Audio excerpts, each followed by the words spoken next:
Okay, so this is a track-by-track breakdown of the third Kyshera album, CiRCLE. For those of you that don't know, this album is a story based around a central character and his experience from going from the bottom of the social pile to the top of our culture. Achieves all the things that we're supposed to be told that we're expected to achieve. He achieves wealth and fame and success and ambition and all that sort of stuff, and indulges in all of his vices and excesses, and ultimately realizes that those things didn't make him happy. Age-old story, I guess, and told in our own particular way. And here we go from the top. So I'm going to walk you through track by track and discuss some of the lyrics and some of the musical things that happen throughout the album. So hope you like. Okay, so straight down to business with Napoleon. The song's called Napoleon because the story begins with the guy in his position of success. So he's, at this point in the story, at the pinnacle of the height of his success, and he's achieved all of the things that he's spent his entire life trying to achieve. He's got wealth, he's got fame, he's got any indulgence that he requires, that he desires. He's achieved it.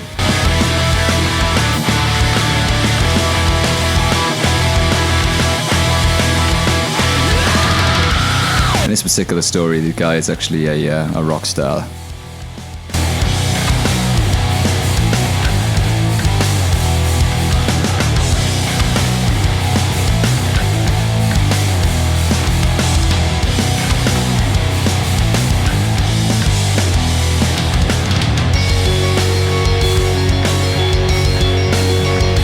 Okay, so here we go. First line, he references himself as a king, which is meant to be about celebrities being the new deities in our culture. Enter the new king and let the show begin. We're the ones who got everything. Still need more. Okay, pretty self-explanatory so far from this perspective. I live your wildest dreams. Soundtrack of a million screams. But do you wanna go behind the scenes? Do you need more? Okay, so that's almost like the audience chanting for more at the end of a gig, but it's obviously supposed to be about people wanting more, whether it's the celebrity in question or whether it's his fan base who constantly need more from the guy, you know. So in the chorus, he's basically proclaiming his self-righteousness because he feels that he's earned everything he's got. He hasn't been given it. He came from nothing, and he's achieved all this stuff through the usual methods. So he feels like he deserves everything he's got and doesn't owe anybody anything for it. So get fucked up. Get for your vices, but nothing to love. No apologizing.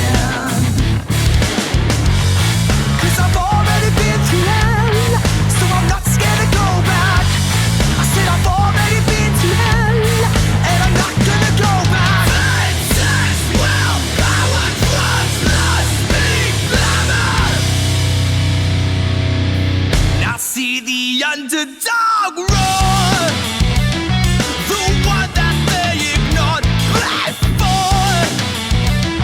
Now it's more than art, it is war. Yes, he's got a sense of self-righteous purpose. He feels like he's at war with all the people that rejected him before him.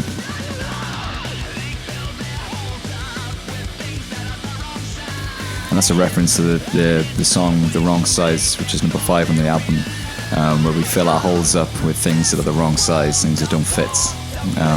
The hole being something with, a hole within your soul that needs filling, and he's filled it with sex, fame, wealth, drugs, and power and glamour, and it doesn't really fit, hasn't nourished his needs, you know.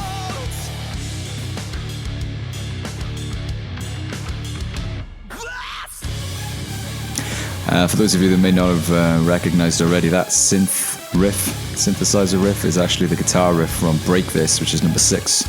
So the album's constantly making references to other places in the story, So he might be feeling, the character might be feeling high on life now and thinking he's Napoleon, but by track 6 his outlook's very different. He wants it all gone. So this is kind of a nod to what's to come.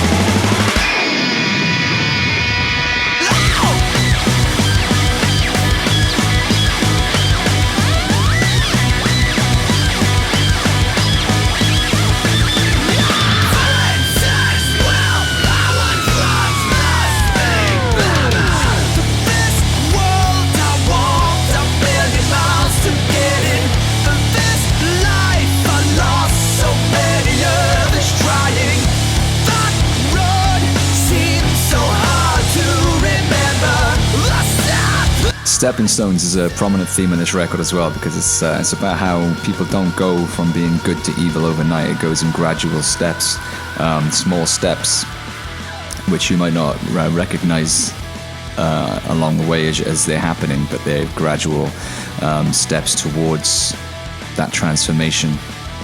So the guy in the story isn't a bad guy. He just became something else through all the compromises that he made through his journey and in trying to change his situation. You know, perfectly normal situation to try and change. He became a monster. Became something that wasn't his intention. So this next track, Behind These Lies. Cracks are starting to show. He's starting to become a little bit disillusioned with his situation. He's starting to realize it's not actually made him happy, that he's got way too much pressure and expectation upon him, and he's locked into something which he was never hoping for.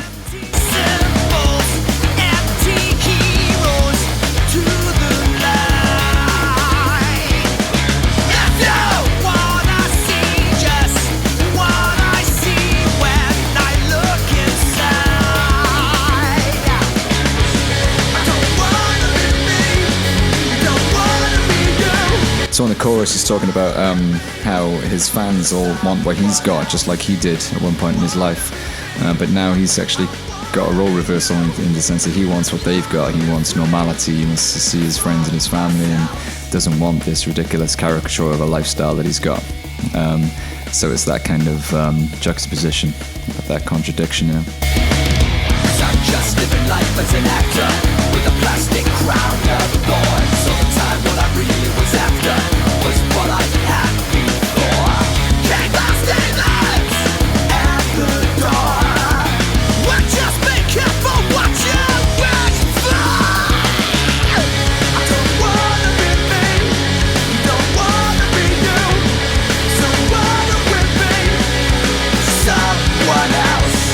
You wanna be me, I wanna be you. We gotta be free from ourselves.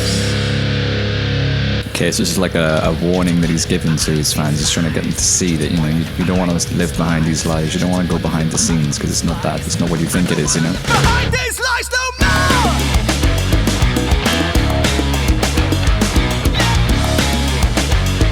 Followed by some pretty stellar bongo playing by Mr. Glenn Bateman.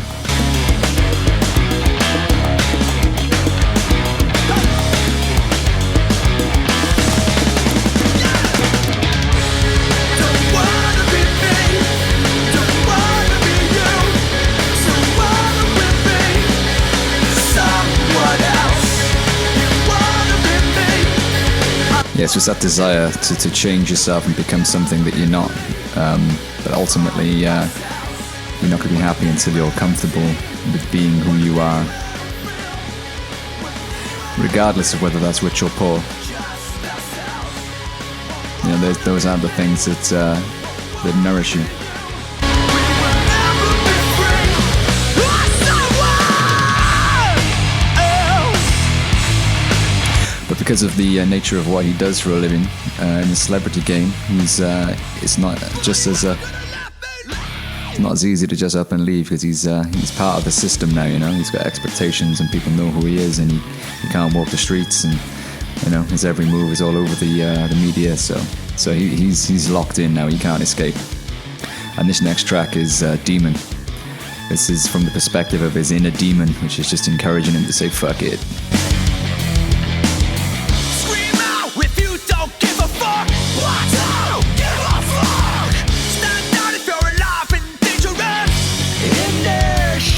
Obviously, that's the chorus from Inertia, which is coming up later in the record. Another little reference to later on in the story.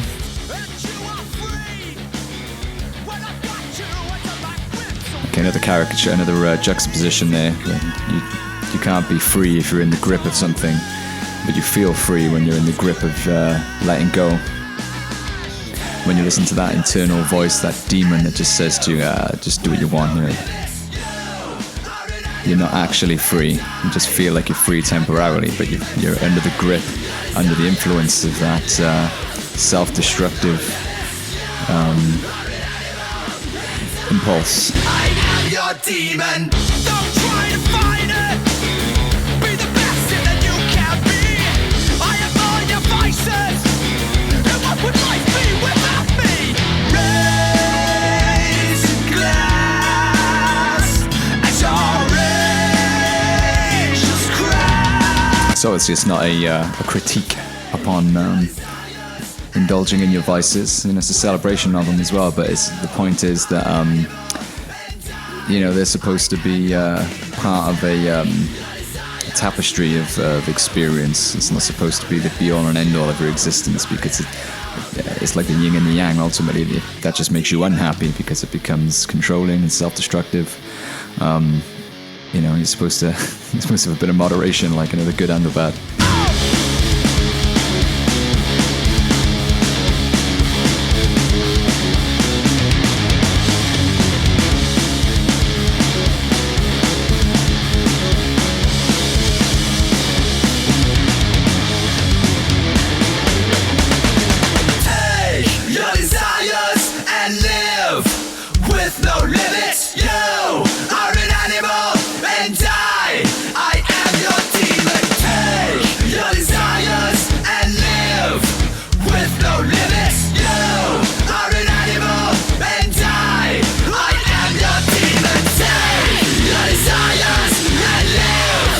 So again, it's some almost religious themes on this record, in the sense that there's the angels and the demons. This is from the demon's perspective, and the angel is obviously that other voice within him.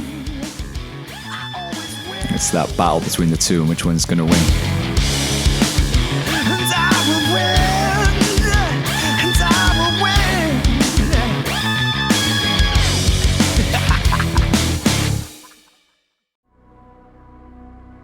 Okay, so track 4, Gone. It's the ballad of the record. This track is actually from the female's perspective. It's from the perspective of his love interest, his girlfriend, wife, or wherever it may be, and the point at which she leaves him. She gets fed up of his ridiculous bullshit. What people don't realize with when they look up to people who've got masses of success and wealth and all this, is that everything comes at a cost. So you can't have all those things unless you sacrifice other things, like being around and seeing your family and seeing your friends. And the cost is that he loses the last person that actually means something to him. I can't live with you. I can't wait no more for the promises to come true. I feel like I always crash you down. That's a reference to the last track, Demon. Raise your glass as your angels crash. So she's the angel that crashes him down.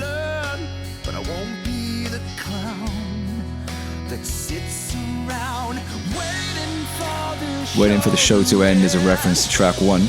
Enter the new king and let the show begin. So she only sees the best of him when he's in work, when he's entertaining, when he's, being that guy. But at home, he's not really present when he's even there, that's all. Obviously the guys sort of come from nothing and become this massive cultural icon, which everyone reveres.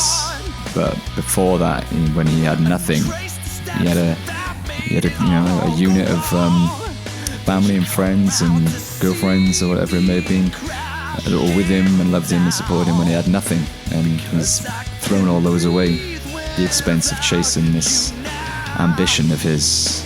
I can't be the hero, but at least I am real.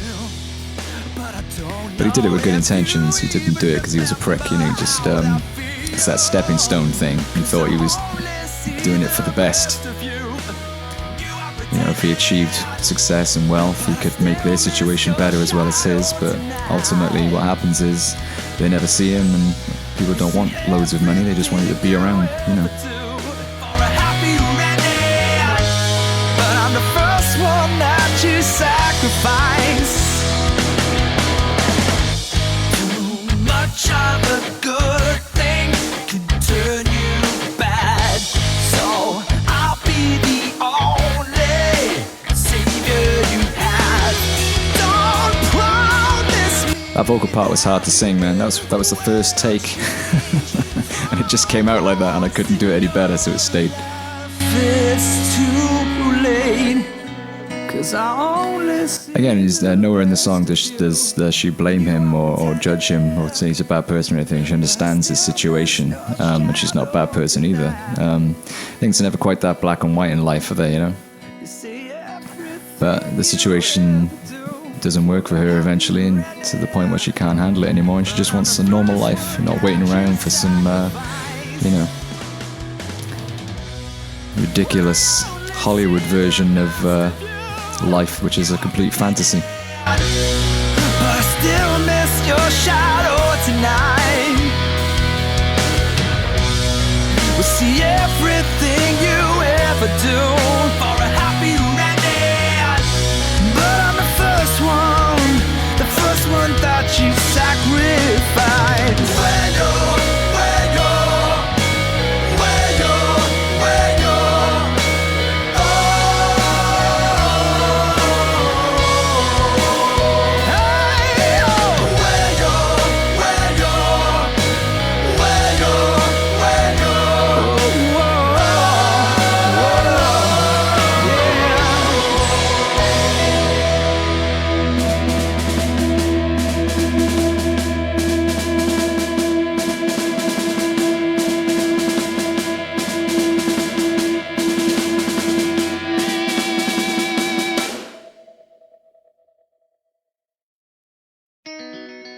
Okay, this track, The Wrong Size, this is what was referenced in Song 1. We fill our holes up with things that are the wrong size, they don't fit.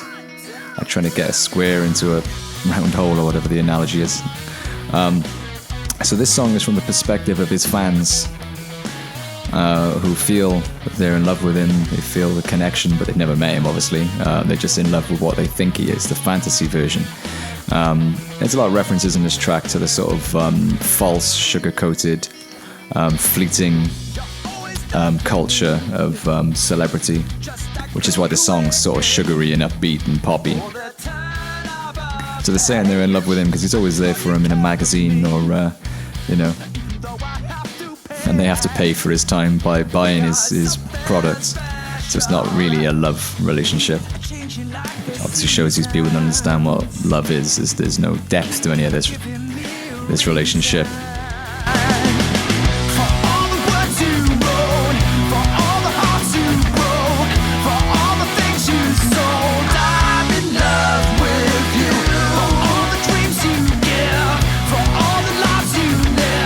So they're in love with him, obviously, until the next one. As soon as he's not famous no more, he'll be forgotten about, and they'll be in love with the next guy, you know? Until the next one. And that vocal hook there, that wail wail thing, is actually the same hook as in Gone, the last track, the ballad. It's exactly the same. It's just double speed. So again, that's supposed to be like a reference to that juxtaposition between the love that his fans think they feel for him and what actual love really is, which is what he had and lost on the last track. Stop coming round in a glossy magazine. You know I can't put you, even though you have to fight to get some of my time. Day and night. For all the words you wrote, for all the hearts you broke, for all the things you sold, I'm in love with you. For all the dreams you give, for all the lives you live, for all the cries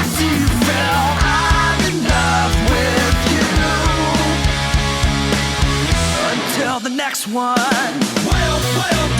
So at this point in the record, he's lost everything that was real in his life, and this is the level of emotional nourishment he now gets. Strangers who he's never met who think they're in love with him because of what they see and think that they know about him from in a magazine or on a record or an interview. Which is what his love interest is referencing in the last track. I only see the best of you and you're pretending. Because nobody's that person all the time.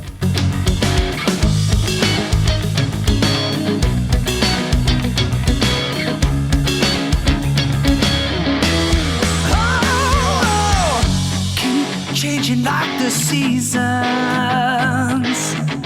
keep giving me a reason. So again, it's not an unconditional love relationship. You've got to keep giving people a reason to love you and to follow what you're doing and to take an interest in what you're doing amongst the noise of the rest of the culture, you know?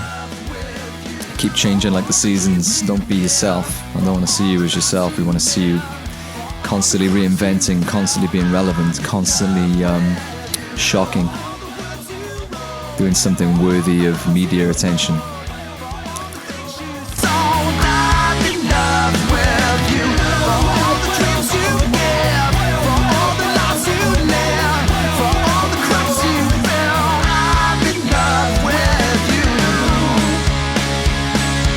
Until the next one.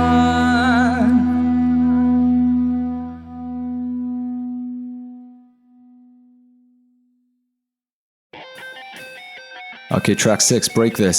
So he's just, he's at this point now where he's completely disillusioned with the whole thing. He's lost everything that was real in his life. And he's decided that he hates his fans and everything to do with his life. So he's saying, you want the song, but not the singer anymore. Because the best way to be iconized is to die, obviously, and be the Kurt Cobain figure. And be revered forever.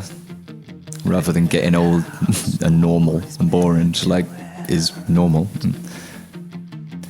Isn't that how this story is supposed to end? He's supposed to burn out and so he feels like his relationship with his fans is destructive. He resents them almost now. He feels like they're stealing his happiness from him with their demands, and what's really expected of him now is some kind of fictional character is to burn out and kill himself or something, and be forever revered as some tortured artist or whatever. But he's not. He's a person. So he's got a plan. He's going to break it, and he's taking all of them with him. All the way down.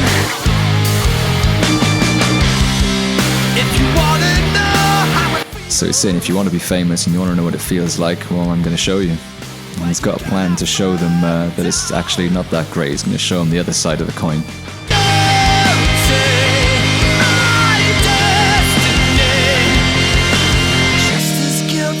You. So this is how it feels. The story was always real for me. So he's saying their entertainment is actually his actual real life. It's his actual real pain that he's going through, his losses that he writes about. And that if they actually loved him as a person, they'd appreciate that, that's not pleasant, but they don't, because it's entertaining. So he's taking them all with him to the other side of the reality, the nightmare behind the dream, as such. If you wanna know how it feels, And you'll find out what that plan is on the next song.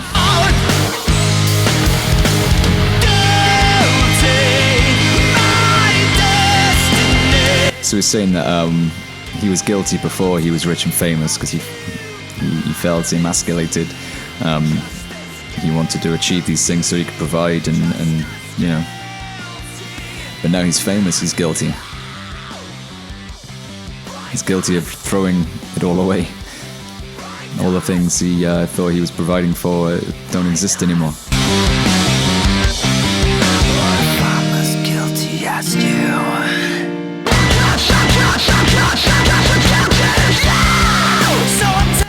point in that is just as guilty as you, is that all of us would probably be the same. You know, we're all human. There's no judgment going on. He's not a bad guy. Just the inertia kicks in and takes over, and you end up being something that you never foresaw. So he's not any more guilty than you or I would be in the same situation, you know.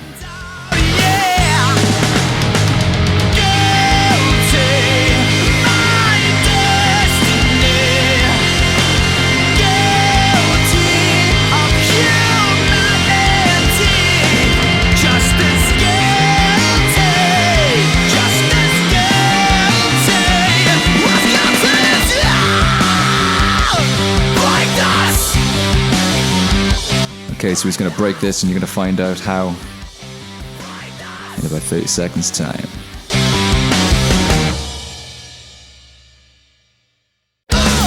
Okay, so this next song is called Endgame, and in this song, he actually plans to commit suicide on stage as a form of entertainment in front of his audience. They don't know, obviously. It never specifies exactly how he does it either. I'd rather be quietly, but let's not pretend that this ain't what you wanna see. My memory, a gift to the industry, forever young, a sensational tragedy. So it's playing on that kind of die young, be forever remembered kind of thing. I know you expect nothing less than the best in a death. So he's going to kill himself in the only way that you would appreciate, which is sensationally up in lights. And he wants to rub his fans' faces in the reality of his life. His life isn't pleasant, and he wants to involve them in that experience, because he obviously hates them by now. Showtime, and I'm leaving this behind. If you ever would have known, would you try to change my mind? Too kind, but I don't believe ya. Shall I make it easier? Some fantastic bass playing in this song as well. If you listen to the bass work underneath the verses, Matt's doing some pretty stellar firework, finger work there. The chorus is about that yin and yang thing. Death is the giver of life. The dark is the giver of light. You need the both. So tonight he's going to be their maker. He's going to be his maker because he's going to kill himself. And he's going to be their maker because he's going to give them an experience they're never going to forget, but not in a good way. He wants them all to leave the theatre completely disillusioned with the idea of fame and wealth.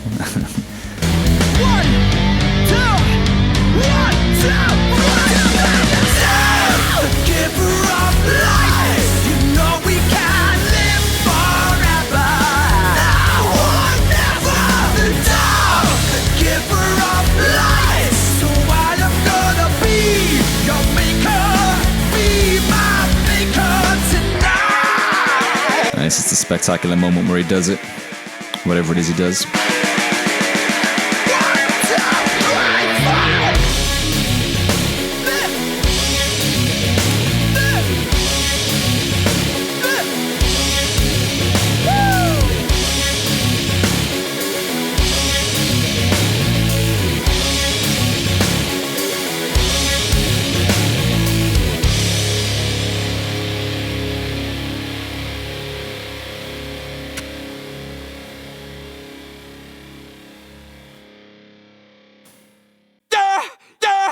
Okay, so in this song, Coma, he's attempted his suicide and it failed, and he's now in a coma.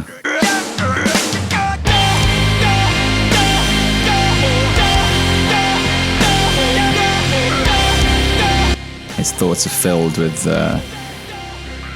everything that's happened in his life up until now, the regrets, the madness of his fame and wealth and indulgent excess, having achieved everything that our culture says is good for you.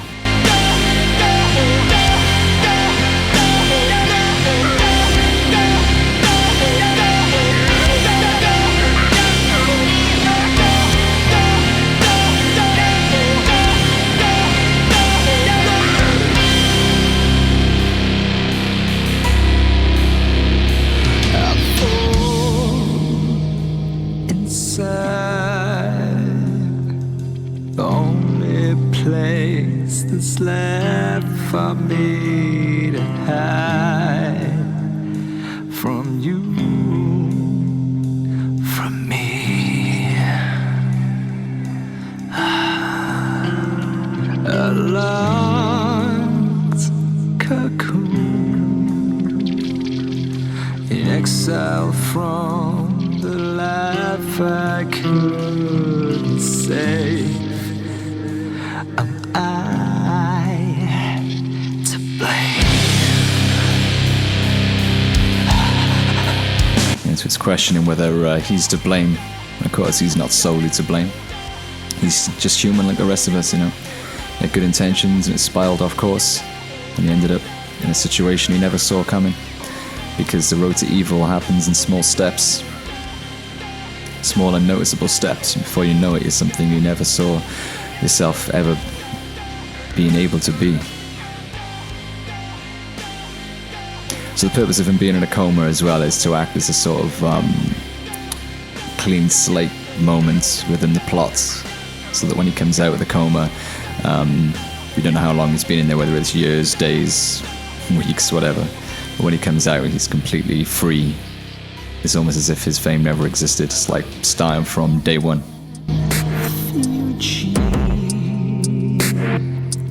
Loveless relic, plastic legacy,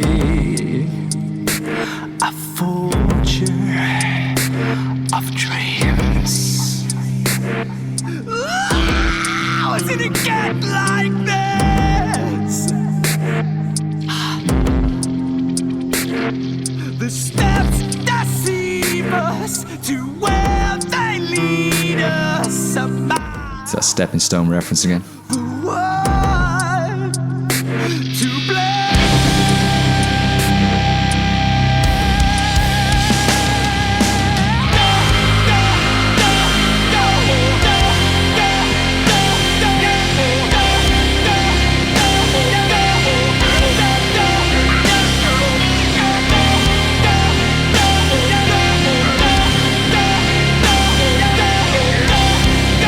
Nice production work on this from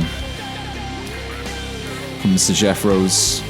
Got a Memory Man on the clean guitar with a pitch shifted version using a whammy as a double track, and about 15,000 fuzz guitars and basses.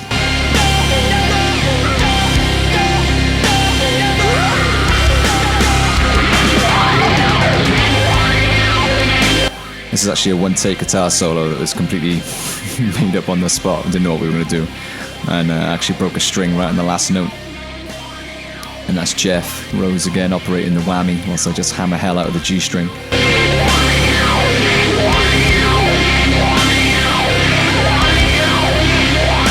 So the guy's in his coma, writhing around, you know, full of regrets and questions.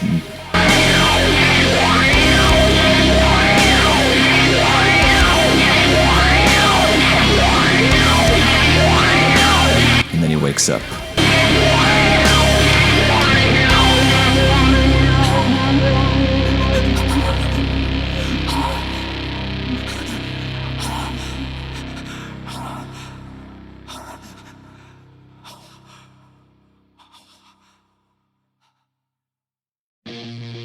Okay, so Inertia, he's now awake.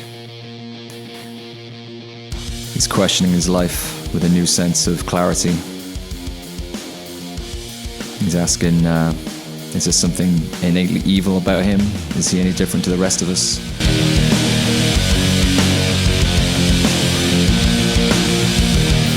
Or did something get a hold of him? Inertia. Am I evil? Or do you just bring out my dark side? I'm two different people, but one got left behind. When I was frozen, you answered my calling. There's a lot of references to fame and the fleeting nature of what that can give you. and wealth and success, and also the shallow nature of the relationships involved in that as well, you know. You're a shooting star one minute and the next you're free falling, you know.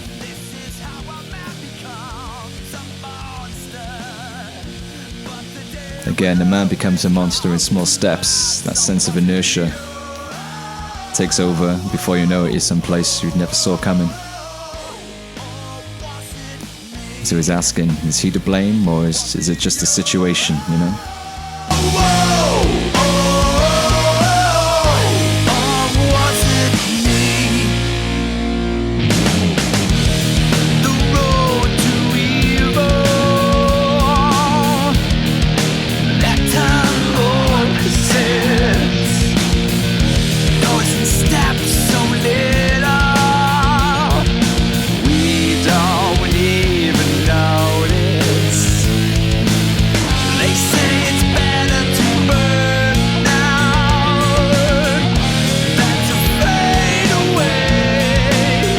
So that's a reference to the burn out or fade away cliche. And then he says that even a supernova becomes a candle flame. So he's saying that even something like a supernova, which is a massive explosion burning out, eventually becomes a candle flame and eventually fades away. So there's no difference between burning out or fading away. Ultimately, both are forgotten in a short period of time, regardless.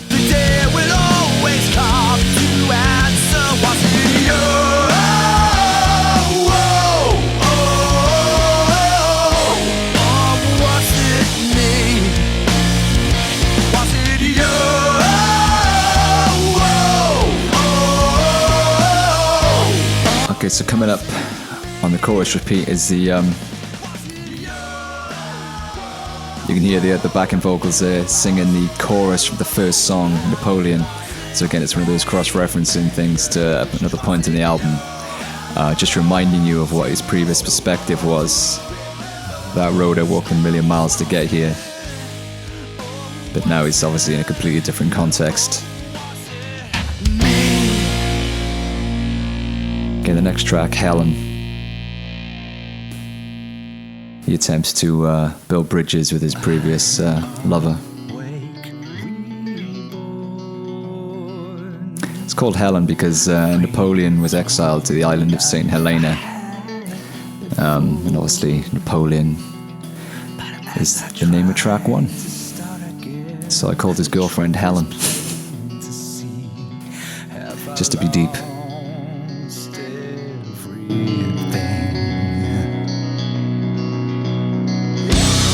So he hunts this girl down and tries to, you know, tell her that he's changed and he's had all these realizations and revelations and understands, you know, everything, and begs for her to come back. And this is basically a battle song. The narrative keeps the perspective and the narrative keeps changing. This is him talking.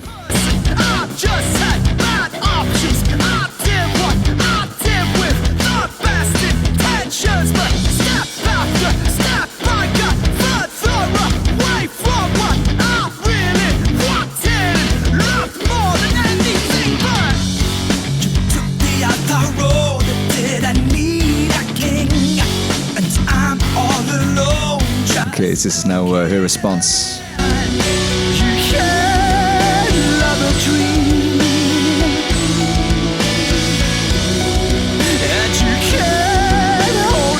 You can't love a dream and you can't hold a fantasy.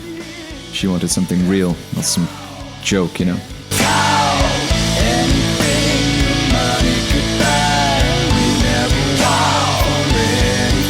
Reminding him of his promises. But it didn't mean nothing, 'cause I wanted you, not the toys you left me with. After all we've been through, and I still don't believe that you can really see. And when you're at war with the world, everyone around you becomes a refugee. World, everyone around you becomes a refugee. Pushed everybody away. Guess it's him talking. No! I'm not that man that you speak of! No!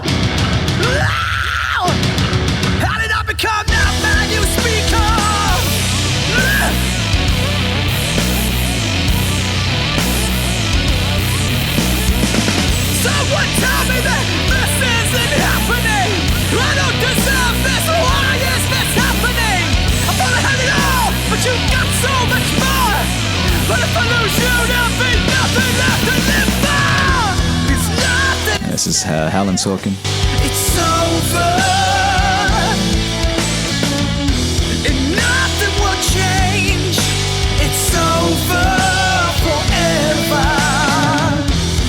I had to make a new life while you lived yours. I said it's too late. It's over. Just walk away. Another one-take guitar solo, no planning. This is just the way it came out.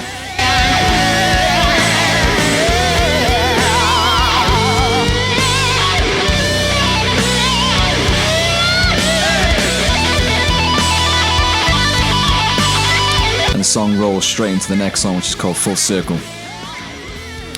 So obviously he's left empty-handed, having now finally completely lost everything.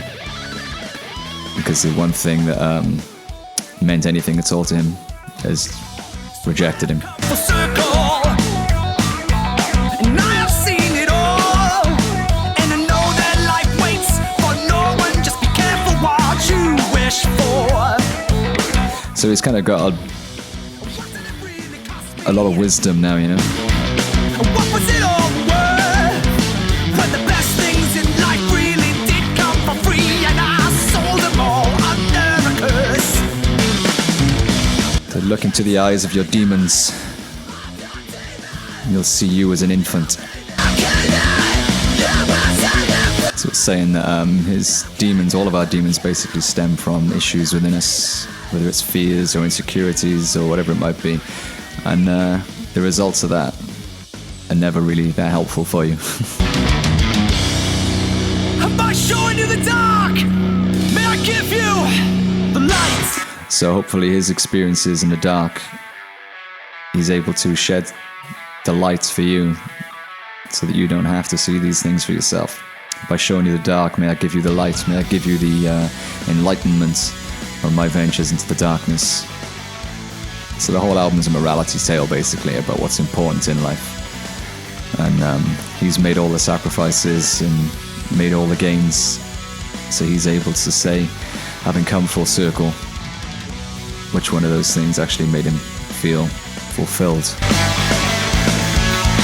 All that you see, all that you do, all that you say, all that you choose, all that you are, all that you're not, all that. And this is kind of the climax of the album, really, which is the crux of his wisdom is that everything is fleeting.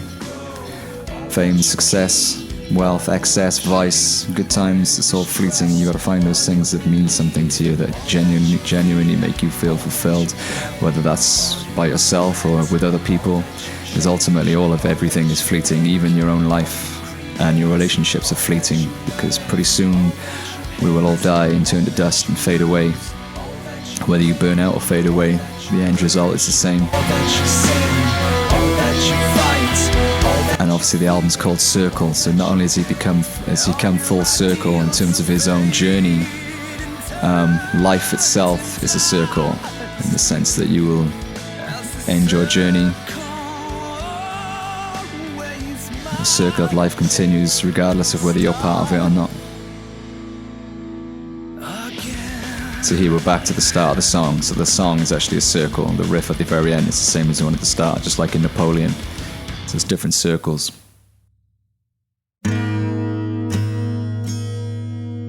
So this is the end of his end of the album, and also the end of his life.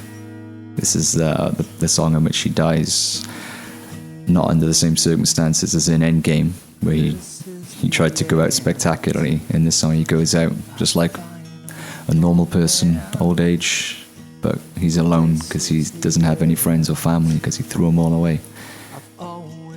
So no glamour. How it would be.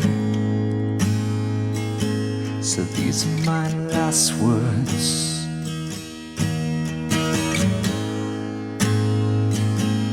These are my final thoughts. I've seen the highs, I've seen the lows, I've seen everyone I've ever loved come and go. I've seen heroes die poor, prophets ignored, while the lost souls are watching the show. The show is all the fake stuff that he was a part of, promoting. And in the first line of Napoleon, welcome, let the show begin. Can do if I could start again. I'd be so much better to you. 'Cause I can see so clearly now. Now that it's too late to change a thing, I wish I could tell. So these are all his regrets, the things he never said or did to the real people in his life, his parents, his family, his lovers, his friends, because they're all gone. They've either died or he's just pushed them away and they've turned their back on him, given up. Take me there, because love was all that mattered in the end. This is the end. Ultimately, he was happy when he had those people in his life. The lessons of life are tough. You don't get a second chance. May I give you the lights? So by showing the dark, may I give you the lights? He's hoping that you won't make the same mistakes. It's that fade away reference again. As I fade away, this is the end. This is the end. This is the end. This is the end. So that's it. That's the end of the album.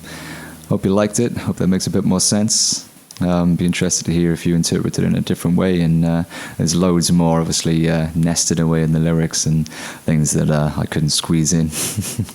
And nice to leave some surprises too, so yeah, cool. Hope you like the album, and like I say, it's a morality tale loaded with lessons and questions and things, so by showing the dark, may I give you the light.